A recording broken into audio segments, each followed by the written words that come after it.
금성이 산이 된 이야기, 상상이고 가설이고 추리이고 마음 프로 뻥이고 증거 없는 이야기, 소화가 되시는 분, 컨셉을 이해하시는 분만 들으십시오. 금성산입니다. 시즌 12구 45번째 이야기, 그냥 13도 네 번째 이야기로 그냥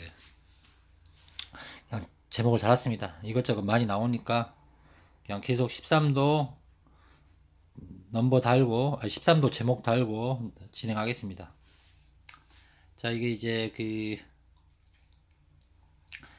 여기서 이제 UK 머니 서플라이 뭐 M4 이렇게 등장하는 거, 이거는 그 97%라는 영국 거 뭐 이렇게 뱅크 머니 뭐 이런 동영상이 있습니다. 찾아서 보시고, 거기서 이제 나온 이 그래프 중에 하나인데 중요한 포인트가 바로 1970년이다. 이때부터 흔히 말하는 거품이 시작되는 거다. 물론 70년대는 브랜드 우주 체제가 끝나고 이제 그 이후죠. 그래서 이제 이 시기가 중요하다. 이제 뒤에 이제 이 시기가 왜 중요한지 나올 거고, 서두에는 좀 예전에 다 시즌에서 그런 중간중간 했던 거를 지금 모은 겁니다. 물론 이제 금성이 산이 된 이야기 제가 카페에다도 글 올리고 주의 글 올리고 또 이 채널에도 소화 안 되신 분은 듣지 말라고, 시간을 아끼시라고 이렇게 또 올렸습니다. 왜냐하면 지금 제가 보기에는 금성산에서 이야기하는 역사적인 부분도 소화 못하는 분들이 많이 있고, 또 종교적인 부분에 있어서는 사람들이 이 어떤 종교적인 성향이 있으면 어떤 이제 믿음이라는 게 꼭 기독교가 됐건 불교가 됐건 천주교가 됐건 또 유대교가 됐건 기타 등등 이 종교라는 것을 어느 정도 가지고 있는 사람들이 많이 있기 때문에, 하지만 이제 그런 본인의 개인적인 믿음의 관점에 있어서 바라보는 것들은 알아서들 하시고, 금성사에서 말하는 이 종교적인 거는 종교 자체가 정치적인 역할 또는 어떤 시스템에서 작용하는 역할 또는 종교가 가지고 있는 본질적인 본질을 한자 기록의 역사적인 것에 비교조차하는 거고, 뭐 제 금성사에서 나름대로 해석하는 거니까 뭐 이걸 저는 언제나 말씀드리지만 믿어라 이런 개념이 아닙니다. 이런 걸 듣고 그냥 소화되시는 분은 이 소리가 뭔 소리인지 이 비유가 뭔 소리인지 소화하시면 되는 거고, 소화가 안 되시는 분들은 소화를 못 하는 거죠. 그냥 자기 생각과 자기 어떤 자기만의 기준, 가치관 또는 그런 것들로 나아가시면 되는 겁니다. 아무튼 넘어가겠습니다. 그리고 이제 제가 이제 역사적인 거 또 종교적인 것도 이제 시즌 10에 와서 조금씩 거론하고 있고, 또 여기에 맞물려 이제 시즌 X가 이제 81편 목표로 하고 있는데 지금 41편이 넘어선 거부터 이제 기존에 이제 이 뱅크 어떤 부분적으로 좀 이야기를 했는데, 단편마다 이제 본격적으로 이제 역사적인 거, 종교적인 거, 뱅크적인 것들을 이 키워드나 또는 서로의 이야기를 충돌시키면서 이야기를 계속 지금 어느 정도 진행하고 있습니다. 그리고 이 뱅크라고 표현하는 이유는 뭐냐면, 실제 이제 정치들이 있는데 이 정치적인 어떤 음모론은 금성사에서 보기에는 단편적 시각의 음모론들이 너무 많다.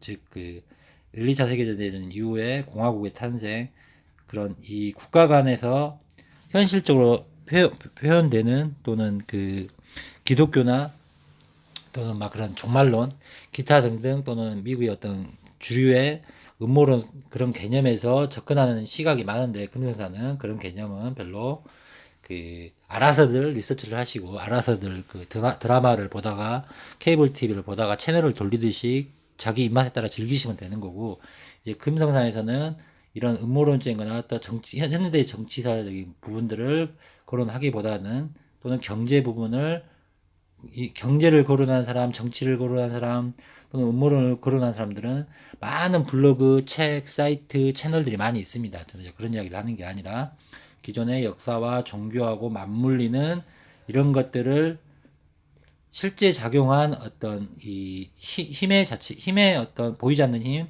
이 힘의 원동력을 그냥 뱅크라고 표현을 하는 겁니다. 이제 이 뱅크에 대해서는 그 이제 우리가 그 어떤 분열이 있기 전에는 하나의 시스템에서 관리를 했을 거고, 이게 분열이 되면서 이 뱅크의 역할론들이 등장을 하는 거고, 어느 곳에서 진정한 뱅크의 역할을 하느냐가 실제 보이지 않는 중국이다, 이런 겁니다. 즉, 이제 대부분이 지금 중국을 중국으로 보는데, 우리가 이제 어떤 세트 동양적인 것, 또 동아시아판에서 이 역사적인 것들을 보고, 그냥 우리가 기록적인 중국이 있는가 하면, 실질적으로 이 중국이란 거는 중심이고, 흔히 말해서 천자가, 신이 존재하는 거고, 흔히 말해서 문화가 생겨도 처음, 이론이 생겨도 처음, 사상이 생겨도 처음, 또 그 모든 것을 제반으로 하는 뭐 건축이 됐건 미술이 됐건 이런 것도 가장 먼저 등장을 해야 되는 거고, 그런 모든 것들을 사람이, 문화가, 건축이, 전쟁이 하는 그 모든 것에는 결국 자본이 필요하다. 그래서 그 돈이 중심적으로 꽂혀 있는 곳이 결국은 중국이고, 중국 역할론을 하는 거지. 우리가 이름이 어떤 세계 지도상의 교육을 뭐 100년도 안 된 어떤 그런 공화국 시스템에서, 국가 간에서 틀에 잡힌 각국에 펼쳐져 있는 역사에서 중국을 중국이라고 해서 그것이 중국이 아니고, 중국이라는 역할로는 우리가 인지를 하든 인정하지 않던 과거부터 작용된 형태의 움직임과 운동이 존재하는데, 그 운동을 표면적으로 보여주는 핵심이 바로 이제 제가 가장 쉽게 말한 거는 건축이다. 신건축이 나오는 곳. 근대사에서는 가장 그, 높은 빌딩, 그런 것들이 먼저 개발된 시카고, 뉴욕이 핵심이고, 이제 그런 것들이 지금 저기 중앙아시아나 또는 한반도나 또는 말레이시아나 또는 싱가포르나 이렇게 하이탑 건축물들이 존재하는 거다. 그 양식이 먼저 퍼진 곳이 어디냐. 또 그런 것들을 결국 지하에서 잡아주는 핵심이 금이다. 실질 돈이다. 이런 개념입니다. 아무튼 초반에 좀 잠소리가 길었고, 그리고 이제 표면적으로 역사적, 종교적 어떤 인물들을 비유하는 이꼬르는 그 단편적인 논리적인 거에 있어서 이꼬르다, 이런 개념들을 잘 소화를 하셔야 됩니다. 그냥 이거 금성이 사에 대한 이야기를 초반에 듣지 않고 늦게 구독하신 분들, 그냥 단편 듣다가 소화를 못 하시고 오바이트를 많이 하실 거라고 예측은 하지만, 물론 금성이 사에 대한 이야기를 어느 누가가 아니라 소수가 어느 정도 소화할 수밖에 없다는 전제를 하고 그 소수를 맞춰서 계속 이야기를 하는 겁니다. 누가 역사적인 거, 종교적인 거, 정치적인 거, 또는 그 과학적인 것들에 있어서 금성상에서 말하는 그런 설정을 가지고 믿던 안 믿던 그런 것들을 이해하면서 들을 수 있는 사람들은 많이 존재할 수가 없습니다. 그냥 확률적으로. 아무튼 그래서 어느 정도 이해되시는 분들, 좋아요 누르신 분들, 그 소수들을 계속 이해시키려는 게 아니라, 그 사람들의 이게 계속 해왔던 이야기들을 뭐 1년 전에 했던 이야기를 또 오늘 할 수 없는 거고, 또 시즌 뭐 9에서 했던 이야기를 시즌 10에서 또 재방송할 수 없는 거고, 물론 하고자 하는 이야기는 어느 정도 그 난이도가 계단 올라가지만 소화를 어느 정도 하는 사람을 그나마 소수라도 같이 끌어가면서 이야기를 하려고 지금 계속 시즌이 나눠지는 거고, 벌써 카페에서는 13시즌까지 올라가 있습니다. 그걸 공개하지 않은 거는 아직 지금 시즌 X에서 할 이야기, 했던 이야기들도 보편적인 소화, 이해가 안 되는 사람들이 많기 때문에, 물론 어렵고 처음 듣는 사람은 정말 안드로메다급 이야기라는 걸 알지만, 아무튼 들어가겠습니다. 노벨 경제학상이 등장하는 시점이 중요하다. 물론 기본적으로 리서치 되는 거 이것도 그 영란은행 나오고 그 위에 스웨덴 국립은행.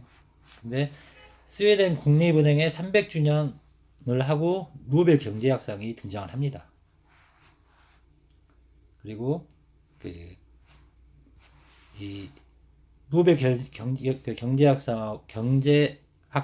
등장하는 시점하고 예전에 이야기했던 바로 시카고 학파의 등장.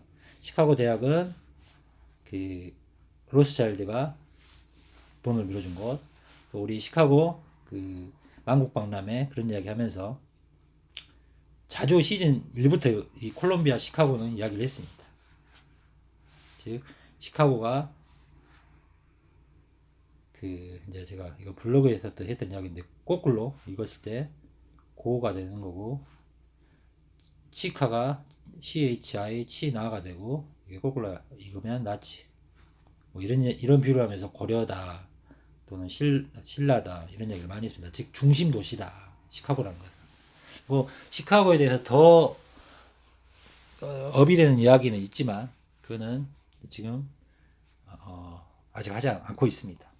아무튼 이 시카고 학파가 중요하다. 시카고 학파 노벨 경제학상 등장하는 거고 자 시카고 학파 그래서 예전에 이야기했던 이 시카고 학파에는 그 전 인도 중앙은행 총재이자 IMF 자 IMF는 2차 세계대전 끝나고 그 세계은행하고 IMF가 등장을 합니다. 그리고 아무튼 전 인도 IMF 총괄 경제학자 전 이스라엘 중앙은행 이스라엘 총재 인도 IMF 총괄 경제학자 미국에서 가장 큰 JP 모간 체이스 총괄 회장 전 세계에 가장 유명한 UBS 회장 그리고 중앙은행을 중앙은행으로 불리는 뱅크 오브 인터내셔널 이거는 세트먼트입니까? 세트멘트 아무튼 중앙은행들을 관리하는 전 세계에서 가장 큰 중앙은행 아무튼 이게 다 시카고 아파트라고 인물들이 이런 역할을 합니다. 즉 금융의 탑 자리들은 시카고 아파가 70년대 이후로 거의 장악을 했다고 보면 되는 겁니다. 이거 이제 JP 모간 체이스 중요한 거고 뒤에 나옵니다. 그리고 이제 이런 시카고 아파의 유명한 인물 중에 빌터 프린드번이 등장하는 거고 이제 뭐 미국의 경제학자 거시경제학자, 미시경제학자, 저희가 이제 경제학은 배우지 않았지만, 아무튼 저는 솔직히 미대 출신이라, 그 경제 쪽 이런 거 좀 꽝입니다, 사실. 그리고 노벨 평화상 수상하고 신제국주의의 효율적인 실행하기에 이론을 만든 금융제국주의 앞잡이라고 비판을 받는 거다. 즉, 3차 대전은 금융으로 완성이 된다. 여기서 3차 대전이라는 거는 뉴월드 오더의 완성 이전의 3차 대전이고 3차 대전의 본질도 금융과 관련되어 있다. 물론 1, 2차 대전도 다 금융하고 관련이 깔려 있습니다. 그래서 또 이 밀턴 브리트먼 말고 또 그룹이 또 몽트 소사이어티인데 이거는 제가 잠깐 뒤에 좀 프랑스 말이라 몽페르랭 이 그룹이죠. 이제 이 그룹이 뭐하냐면 대부분 경제학자들이고 일부 역사학자 또는 철학자들이 39명 학자들이고 1947년에 국가 주도권 지구를 휩쓰고 있는 마르크스주의와 케인지안의 그 시카고 아파는 이 케인지하고 부의했습니다. 맞서 싸우고 고전 자유주의 어쩌고저쩌고 등장하면서 프리드리히 하이에크에 의해서 스위스 몽페르랭에 초대되었다. 이 모임에서 계획을 위해 가장 많이 대화를 나눴던 두 분이 끝내 이것이 실현되는 걸 보지 못하고 가셨고 시카고 대학교에서 훗날 이 모임의 회장이 되는 밀터 프리드먼을 가르친 헨리 시몬스와 잉글랜드 은행의 고관이며 런던 왕립학회 회장을 역임했던 등등 등장하는 겁니다. 이 학회가 결국은 그 케인지 또는 마르크스주의하고 대립을 합니다. 즉 마르크스, 케인지 이런 노는 흔히 말하면 약간 로스차일드 쪽하고 또는 그 관련이 있다. 즉 그냥 단편적으로 록펠러하고 로스차일드하고 힘싸움적인 이론이다. 거기서 이제 시카고 학파가 승리를 합니다. 1970년대 이후로. 이때 이후로 이렇게 거품이 점점 커지고 있는 겁니다. 그래서 신고전 경제학, 애덤 스미스, 보이지 않는 손, 상징되는 고전파 경제학을 계승한 학파로 정부가 적극 계획을 주장하는 케인스 경제학에 대응해서 형성된 학파이다. 신고전 경제학의 즉 시카고 학파입니다. 지금 여기서 이제 내용이 많은데 그냥 케인스 대 시카고 학파 이렇게 보시면 되는 겁니다. 마르크스주의, 공산주의 이렇게 vs 시카고 학파. 그러면 이런 이론들은 여러분들이 배운 사람들 있을 거고 그냥 검색하고 책을 보면 나오는 거고 그냥 쉽게 말하면 케인스, 마르크스 이런 거는 로스차일드. 이제 그때 당시 빅터 로스차일드, 러셀 플러스가 되는 거고 이 시카고 학파는 록펠러. 즉 영국, 미국 vs다.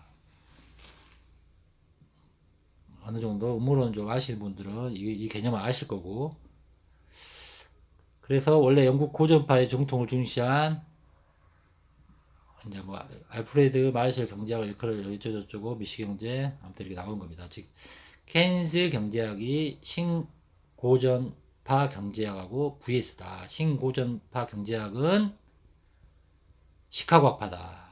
이렇게 보시고 되고 시카고 학파는 록펠러다. 이렇게 보시면 되는 겁니다. 그리고 이제 케임브리지 대학. 케임브리지 대학교는 영국의 잉글랜드 케임브리지에 위치한 영어권에서 가장 오래된 전통을 가진 대학 중 하나이다.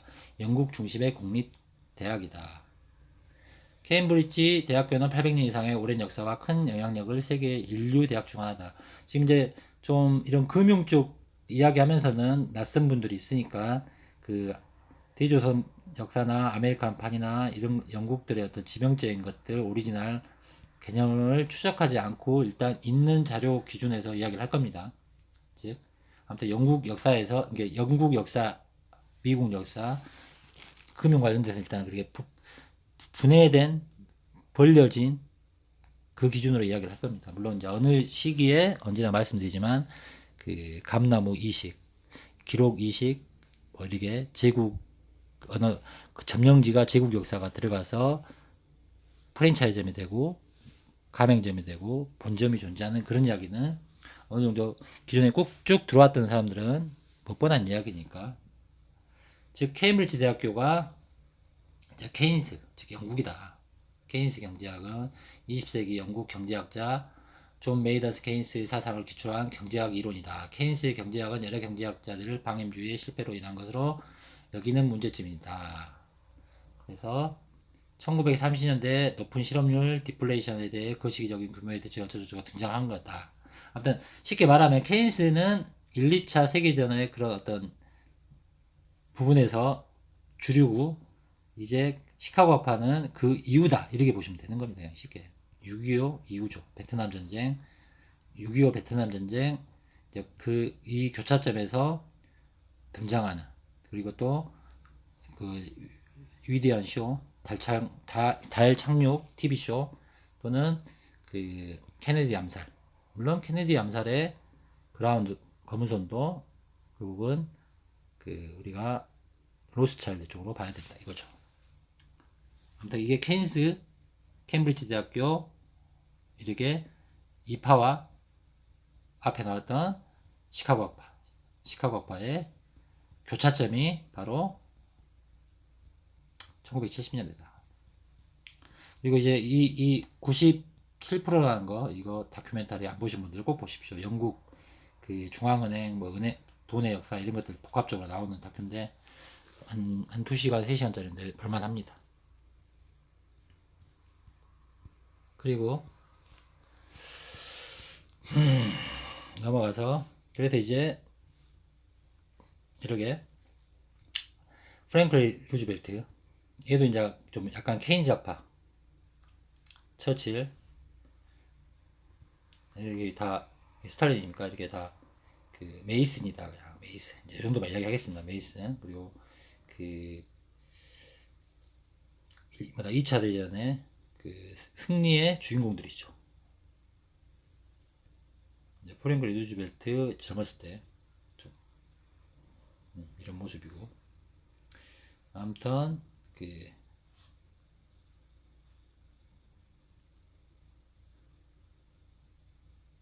잠깐 멈춰가지고, 네. 아무튼 이 프랭클린도 이 케인즈파에 속하는 겁니다. 1, 2차 세계대전 때, 6.25 때 뭐 이 시기에는 이 케인즈파가 강세다, 뭐 이렇게 보시면 되는 거죠. 그리고 이제 어떤 은행에 있어서도 이 그래프를 봤을 때 이쪽이 케인즈학파, 이쪽이 시카고학파면 이쪽에 어떤 은행 논리는 그 은행마다 유지금을 한 30%, 이때 이후로는 이제 뭐 10%라 치고 이제 화폐를 마구 찍어대는 단계. 이게 시카고학파 신자유주의, 뭐 또 이게 뉴월드 우드로 가는 어떤 완성하기 전에 거품을 전 세계적으로 일으키는 작업 중에 하나가 아니겠느냐. 물론 이제 저게 이제 브랜드 유지 체제 근본이 이제 이게 사라지고 뭐 가상화폐 이렇게 등장하는 거지만, 가상화폐로 이제 가겠지만, 아무튼 그렇습니다. 그리고 이제 골드만삭스의 역할은 뭐 이게 설립 1869년이고 뭐 맨하탄 뉴욕시 월스트리트에 있고, 독일계 유대인 마르커스 골드만이 뉴욕에 차린 약속음 거래회사 모체로 시작된 금융회사다. 150년 전통이고 뭐 이렇게 등장합니다. 서울은 98년 12월, 92년 서울사무소. 거의 이 분기점도 뭐냐면 92년이면 이때 이제 부시가 뉴월드 오더 이야기하던 그 무렵이고, 골드만삭스는 빌 클린턴 대통령, 조지 W 부시 대통령, 재무장관을 역임했던 로버트 루빈, 헬리스 폴슨 있으며 해외에서 유럽중앙은행 총재를 맡고 있는 마리오 드라기, 여사 키나다 은행 총재, 잉글랜드 은행 총재 모두 여기만 마크 칸이 등있다. 아무튼 골드만삭스, 왜 이제 골드만삭스 자주 등장할 것 같으니까 한번 집어드린 겁니다. 그리고 JP 모건 체이스 앤 컴퍼니는 당연히 존 피어번 모건이 세운 회사로 미국 뉴욕시에 본사를 두고 잘 아시는 것들. 그리고 오늘날 JP 모건은 뱅크 오브 아메리카, 시티그룹, 웰스파고와 함께 미국 4대 은행으로 불리고 있다. 이제 JP 모건이 우리가 보통 음모론에서 알고 있는 거는 초창기에는 로스차일드 지원을 받고 움직이는 미국 대리인 이렇게 알고 있는 거고, 인물은. 그리고 이제 JP 모건 체이스도 결국은 이제 록펠러 손아귀에 들어가는 거죠, 지금은. 그리고 이제 이렇게 소련이 있습니다. 소련, 여러분, 이 소련 1986년 이제 체르노빌 원자 사고가 납니다. 핵사고가. 그리고 이제 JP 모건 체이스는 결국은 초창기에는 이쪽 로스차일드 가문의 대리인이었다가 이제 뭐 지금 죽고 데이비드 록펠러가 JP 모건 체이스를 접수하는 거죠. 1996년 미국 대형 은행 기업들이 합병한 결과 현재 JP 모건은 체이스는 맨하탄 은행, JP 모건, 뱅크인, 베어스턴스, 워싱턴 뮤추얼 등 기존 미국 여러 은행을 합병을 통해 형성되었다. JP 모건 체이스는 이쪽 가문으로 가는 거죠. 실제 지금 우리가 이제 음모론에서 대부분 아직도 로스차일드 하는데, 이 힘의 이동은 이미 록펠러로 1970년대부터 진행돼 버렸다. 그래서 이 로스차일드가 만든 이 영향력을 주던 이 소련도 해체가 되는 거다. 그리고 해체되기 전에 1986년에 이런 핵사고가 자이든 타이든 아무튼 존재한다. 그래서 이제 과거에 이 소련이 러시아, 그리고 이제 뭐 발트, 또 그 탄탄국들, 또 소유럽 독립을 하는 겁니다. 그러면 이제 이거의 다음 그림이 무엇이냐. 즉, 이런 냉전의 프레임은 결국은 과거에 그, 이제 가문으로 말하면 흔히 우리가 이제 로스차일드가라고 학문으로 말하면 이제 케인스 학파였던 그런 논에서 접근하는 거고, 시카고 학파가 대세를 이루면서 소련이 해체되고, 지금 이제 제가 합중국의 짝퉁 중국이 이제 언제나 가지고 있는 소수 민족의 어떤 분열, 그런 코드가 있는 거고, 그리고 이제 이 물론 중국은 아니지만 한반도, 아시아 이 한묶음에서 지금 일본에서 그 후쿠시마 핵이 또 사고가 몇 년 전에 이렇게 났습니다. 21세기 들어와서 났고, 또 홍콩에서 지금 그 언제 문제야 무슨 그런 문제가 있겠지만 아무튼 이 분열의 징조가 들어가는 겁니다. 중국 역사는 언제나 말씀하는 패턴상으로 남쪽에서 새로운 것들이 스타트된다. 주원장도 그렇고, 아무튼 이 홍콩의 어떤 이 역할로 지금 사태도, 이런 대규모 사태도 결국은 그 외부의 힘이 작용되는 거다.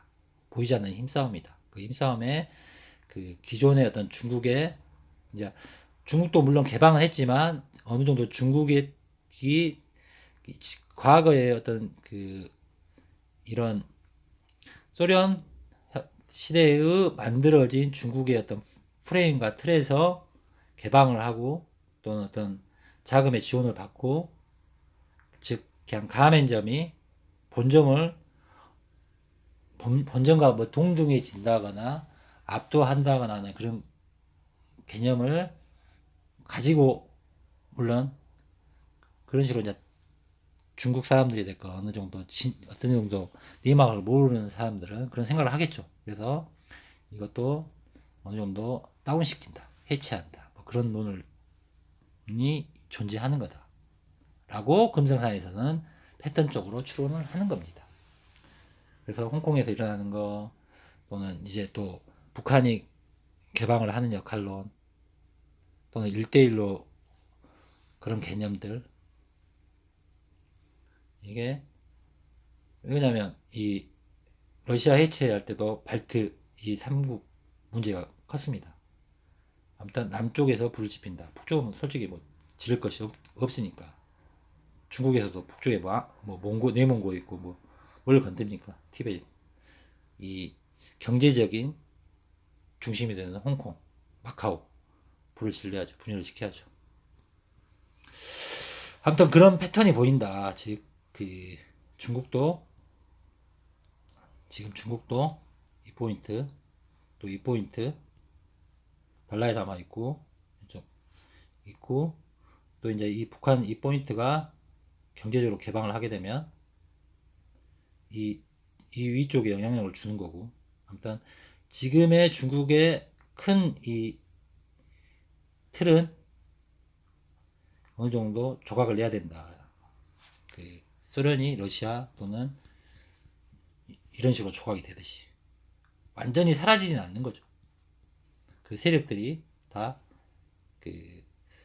이 탑을 달리는 세력들의 의도대로 체인지가 되겠죠. 어느 정도 남아서, 어느 정도 분열돼서. 그래서 이게 그 언제나 말하는 아메리카가 본점 찐이면 여기는 짝의 역할로 B로 어떤 경제적인 연방체로 되겠죠. 왜 그러냐면 이 내가 어느 정도 A 입장이라고 하더라도 여기를 군사적, 정치적, 경제적 단일체로는 묶어주면 안 되기 때문입니다.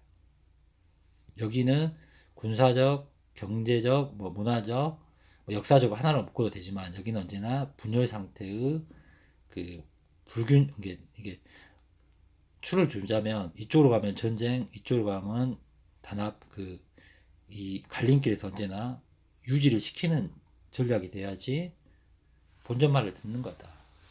아무튼 이 정도만. 자, 이거는 이제 그 메이지 유신 이후에 일본 천황 나오고 뭐 일본 의회 그런 이미지입니다. 1881년 이제 이 내용이 이게 약간 뚝뚝 떨어져서 나오더라도 예전에 했던 이야기들을 다시 재정립하면서 어떤 이야기들을 하는 거니까 잘 소화하십시오. 자, 이 이미지를 왜 보여줬냐. 이제 그 내용이야. 다 아는 그 1881년 이토 히로부미 등의 의회 제도가 전제로 헌법 제정 추미론 설치되고 일본 제국 헌법 아시아에서 처음으로 본격적인 입헌 군주제 의회제 민주주의 국가를 완성하게 된 일본이라고 해서 이제 이런 사파가 존재합니다. 그러면 이 우리 조선 이런 사파가 존재합니다. 사파를 그리더라도 좀 예전에도 한번 이야기했지만 좀 그럴싸하게 이런 걸 좀 신봉합니다. 비틀어진 것부터 해서 이 그림 좀 보십시오. 그림. 잠깐 이거 지금 멈춰가지고 이런 뭐 만화도 이것보다 더 잘 그린 그림을 역사책에 존재하고 궁극 기무처 갑오경장 때 이런 이미지가 있습니다.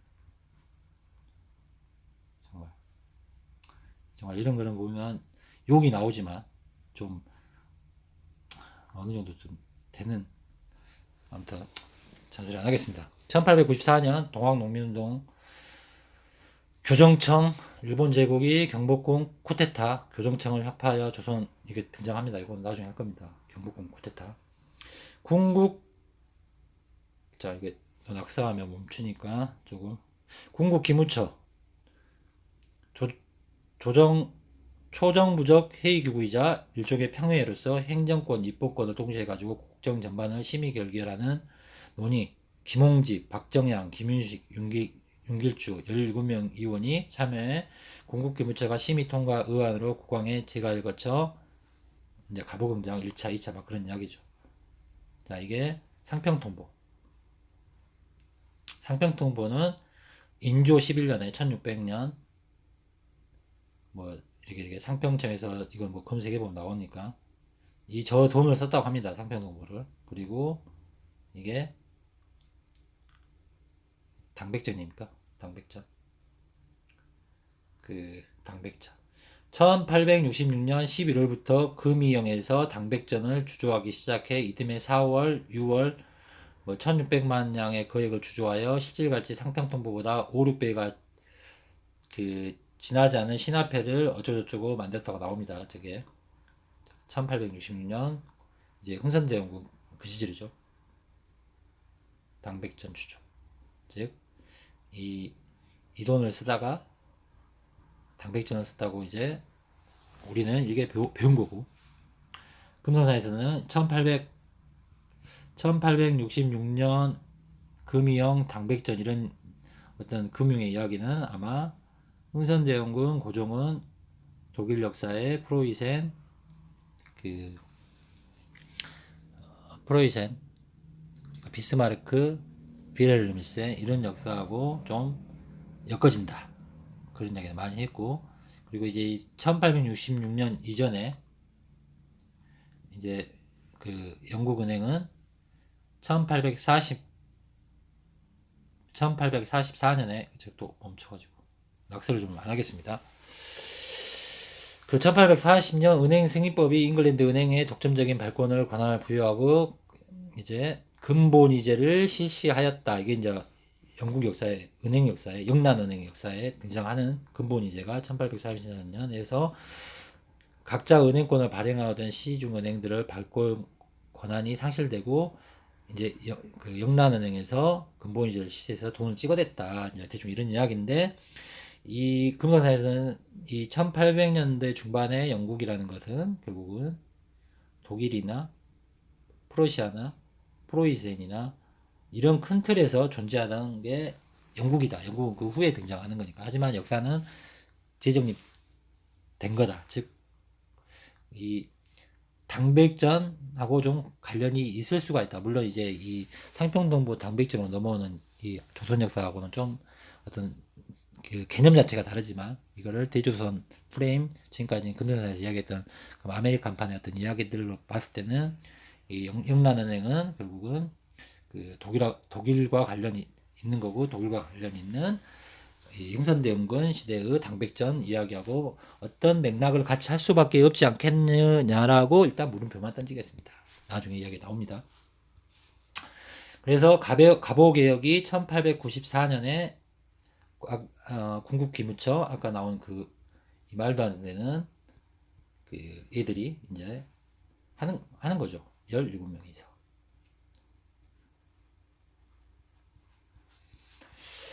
그랬을 때 이제 그쪽에 이제 어느 정도 여러 가지 내용이 있지만 은본이제, 조세브, 근나바, 산호비철폐, 과부제, 탁지하문, 군국기무처, 개국기년 503년이 등장하는 겁니다.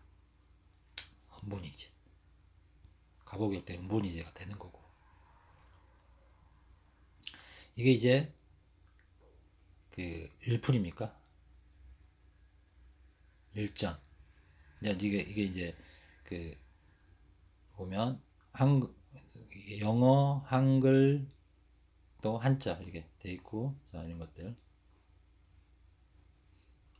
그 이때 은본이제 실시 이후에 개국기년 503년 이후에 등장하는 이제 화폐라고 대한제국 화폐라고 이게 조선화폐입니까? 1894년이면 갑오개혁 아직 그 대한제국 선포는 안 하는 시점이고 조선화폐가 되는 거고 맞죠? 잠깐만 이게 또 한번 확인하겠습니다. 1897이니까 대한제국 이전이니까 이제 조선화폐라고 503년 기원 맞죠? 이게 등장합니다. 돈이 이런 건 이제 그 블로그에서 저도 갖고 온 건데 블로그에 잘 정리가 되어 있습니다. 그런 것들 보시고 10전, 1전, 5냥 자 여기서 이제 제가 하나 보여주고 싶은 게 이게 조선 일전 이게 일본 일전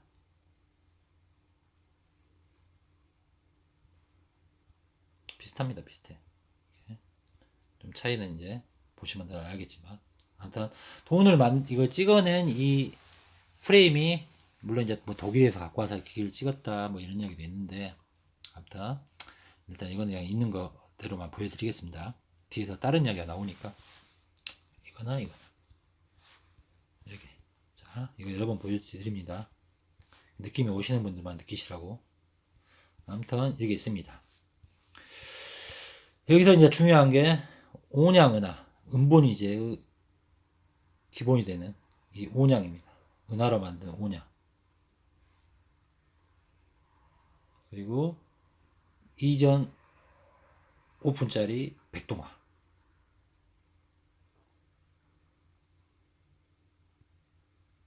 즉 이걸 기준으로 이제 이거를 찍어대는 거죠. 이게 그 곱하기 20을 하면 이전 오픈에 곱하기 20을 하면 그 5, 20, 2, 4, 5냥이 되는 겁니다.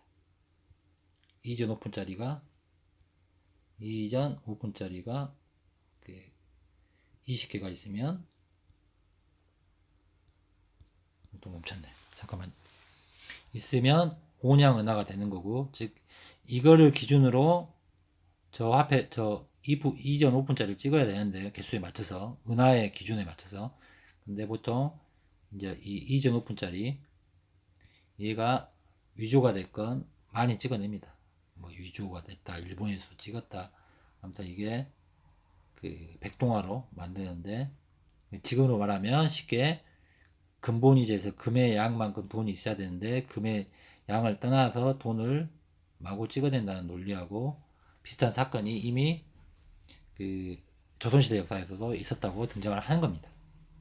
자, 이 부분 은본이제 이해하셨고 근데 조세의 급나바라고 등장합니다. 이 시절에 갑오경장 때 조세는 급나바로 해라. 이제 이거를 한반도 역사에서는 그냥 조세는 이런 돈으로 내라. 이제 이렇게 되어 있지만 이걸 말 그대로 그냥 있는 그대로 해석하면 금으로 내라. 금으로 내라. 이 소리가 아니냐. 단순하게 봤을 때 금하고 관련돼 있다 이 말이죠. 금으로 내던 이 돈으로 내던 쌀로 내던 그걸 떠나서 조세백 갑오 경제학 때 조세백 금나바라는 이 어떤 혁신이 있었다는 것 자체가 이 조선 역사에 금이 관련돼 있다. 또 조선 화폐가 됐건 세금에 됐건 이 금과 은이 밀접한 관계가 있다라고 차라리 이렇게 생각하시라 이거죠. 저는 그래서 결국 또 이제 근본이제에 대한 우리의 역사입니다. 아까 우리한테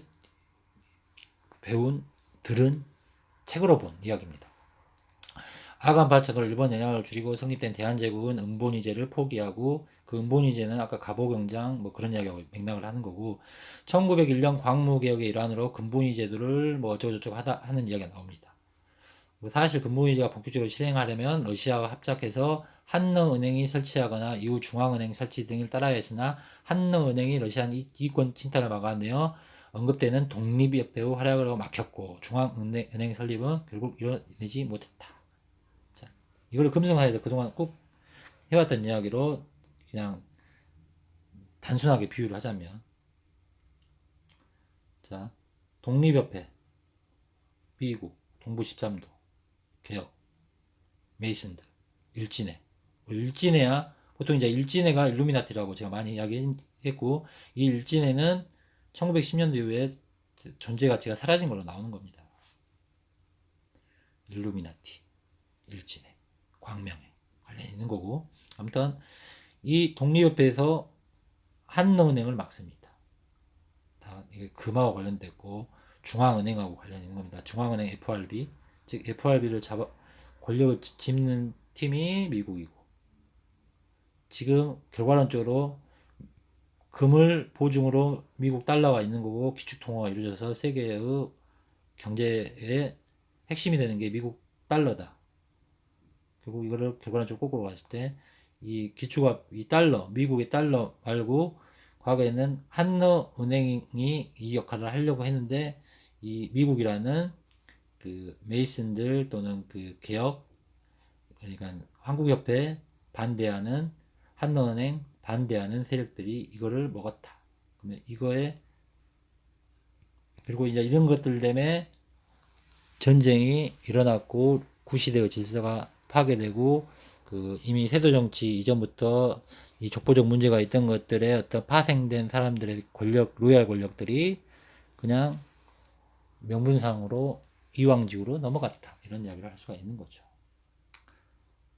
그래서 한너은행 중요하고 그래서 이 한너은행 관련돼서 이제 러일 전쟁이 일어나는 거고 그 러일 전쟁이 일어난 곳이 우대우고 미국 동북부고 이런 겁니다. 그리고 그 FRB 뉴욕 이렇게 등장하는 거고 그런 맥락이다. 이 정도만 이해를 하시면 자 한국 동전 500원, 100원, 50원, 10원 미국 동전 1센트, 5센트, 10센트, 25센트, 50센트, 100센트가 1달러입니다. 여기서 이제 한국 돈 이제 지금 기준의 비율입니다. 차이는 25가 있습니다. 그리고 이제 이거를 우리가 10원을 1센트로 봐야 되나? 1원이 있었으니까 1원, 5원, 5센트. 여기서 특이한 거는 25센트.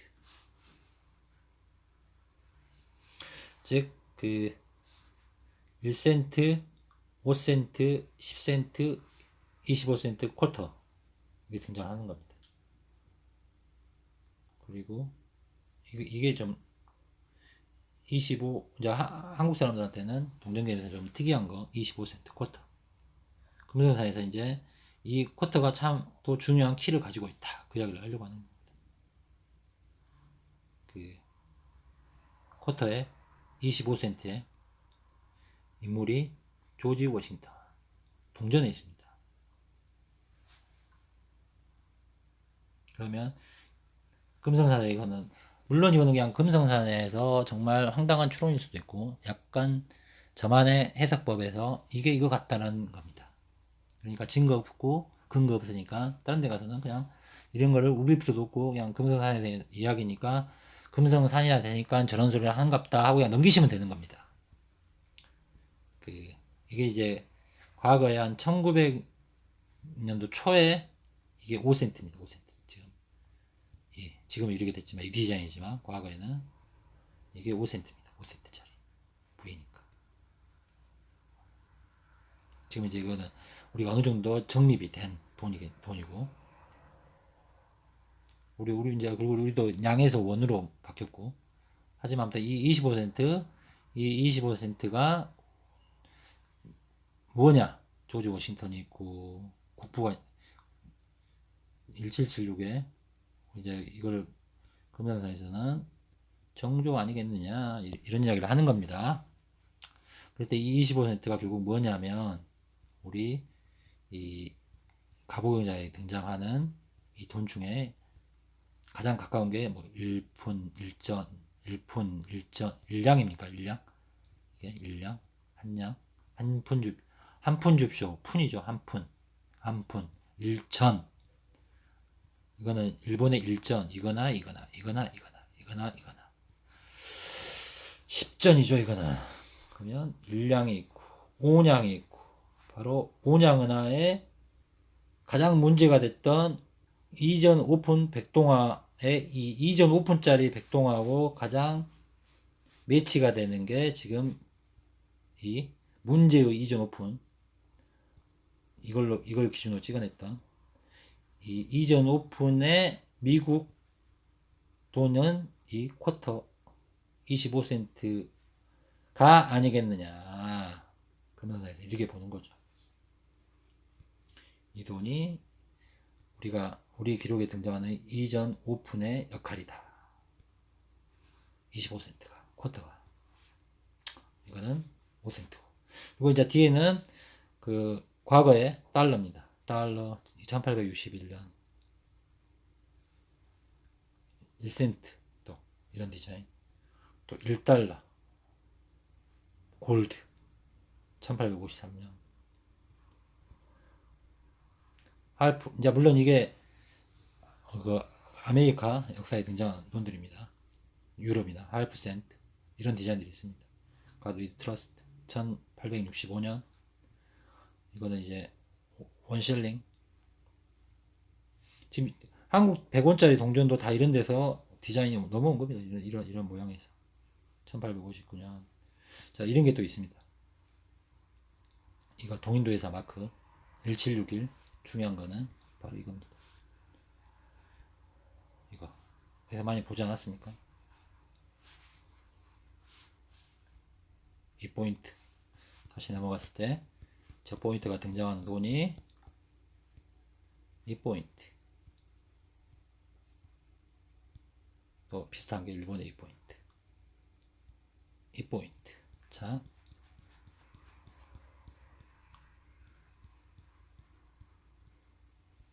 이렇게 등장하면 비슷합니다.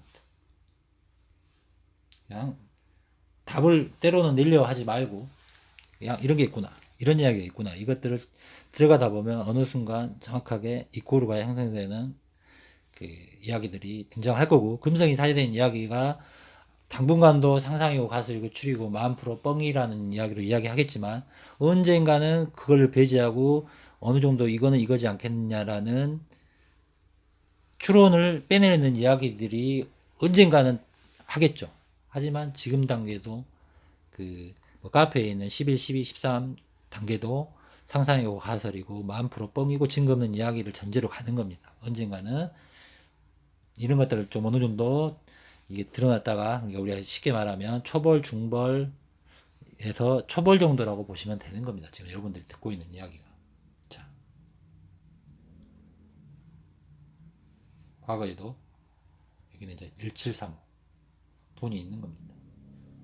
더 과거에 뭐 그리스 돈이라고 나와 있는 거나 또 만자 등장하는 거고 또 이런 돈 등장하는 거고 수없이 많습니다. 이런 것들 자료 찾아보면 그러니까 어느 게 진짜냐 어느 게 짝이냐 또 어느 게 연출이냐 물론 금성에서 사진으로는 판단할 수가 없는 거죠.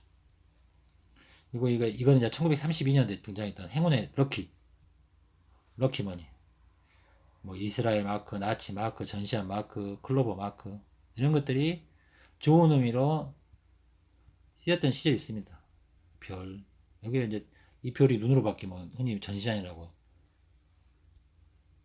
이런 것들이 있었습니다. 코끼리 있고 코끼리 상 등장하고 이런 것도 많습니다. 럭키머니 만자 이 만자를 이제 썼다가 금지가 된 제3제국 이렇게 등장하는 거죠. 그러면 이제 제가 이제 오늘 이제 끝내야 되니까 세도 가문의 어떤 가문들이 뱅크업을 했다. 이 농법. 그래서 영란은행이 됐건 또 미국의 어떤 은행이 됐건 즉 이 자본이 됐건 이런 것들은 지금이나 앞으로도 권력을 잡은 뒤쪽에서 꼭 지어야 할 사업이 있다면 첫 번째도 원이고 두 번째도 원이고 세 번째도 원입니다. 그 돈으로 군대를 움직이고 그 돈으로 사람을 먹여 살리고 그 돈으로 사업을 하고 그 돈을 유통시켜서 아무튼 돈의 파워를 무시할 수가 없는 겁니다. 그랬을 때, 자, 1883년 민씨 일파가 주동이 되어 당호전을 주조를 결정하였다. 민씨 일파.